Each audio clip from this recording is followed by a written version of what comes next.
ఆ దేవుడి పేరు చెప్పుకొని లేచి నడవండి సార్. మీ అంతటా మీరే, ఇంకా ఒకళ్ళ మీద మీరు డిపెండ్ అవ్వకూడదు. ఇంకా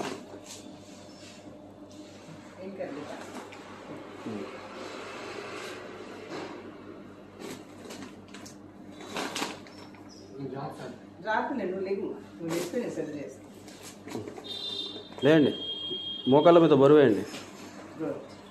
అంతే అంతే అంతే అంతే. బరువేయండి నడుము మీద.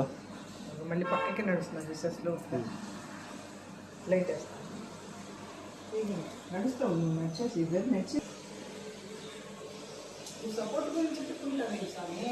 అయ్యో నడు.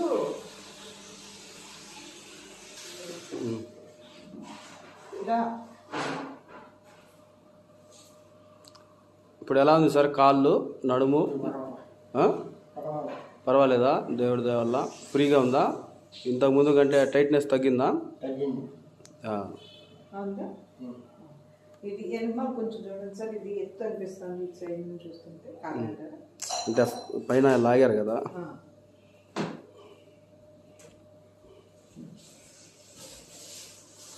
ఇంకా ఇప్పటి నుంచి మీరే నడుస్తుండాలి, స్టిక్ మీద డిపెండ్ కాకుండా, ఒకళ్ళ మీద ఆధారపడకుండా నడుస్తుండాలి ఇంకా మీరే.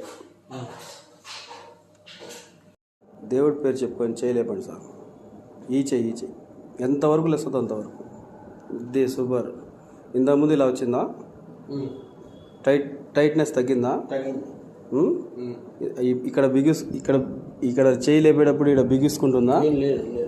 ఇంతకుముందు టైట్నెస్ ఉండేది, ఇప్పుడు ఫ్రీగా లేస్తుంది. చేయి లేస్తుంది ఫ్రీగా. మీకు ఎలా ఉంది మేడం? అమ్మా బాగానే ఉందా? దేవుడి తెలుస్తుందమ్మా. పాదం ఎస్పెషల్లీ ఆ పాదం ఫుట్ ఎంత ఎత్తున ఇలా ఉండేది, ఫ్లాట్ అయింది. నీ కూడా తెలుస్తుంది, ఈ కుడిని అది బాగా తెలుస్తుంది. ఓకే, ఇంకా సెట్ అయిపోయినట్టే సార్. చెయ్యి లేపండి, ఇంకా చెయ్యి ఫ్రీగా లేస్తుంది. ఏళ్ళు కూడా బాగానే ఉంటాయి, ఏళ్ళు కూడా ఇంకా ఫ్రీ అవుతాయి మీకు చిన్నగా. Okay sir.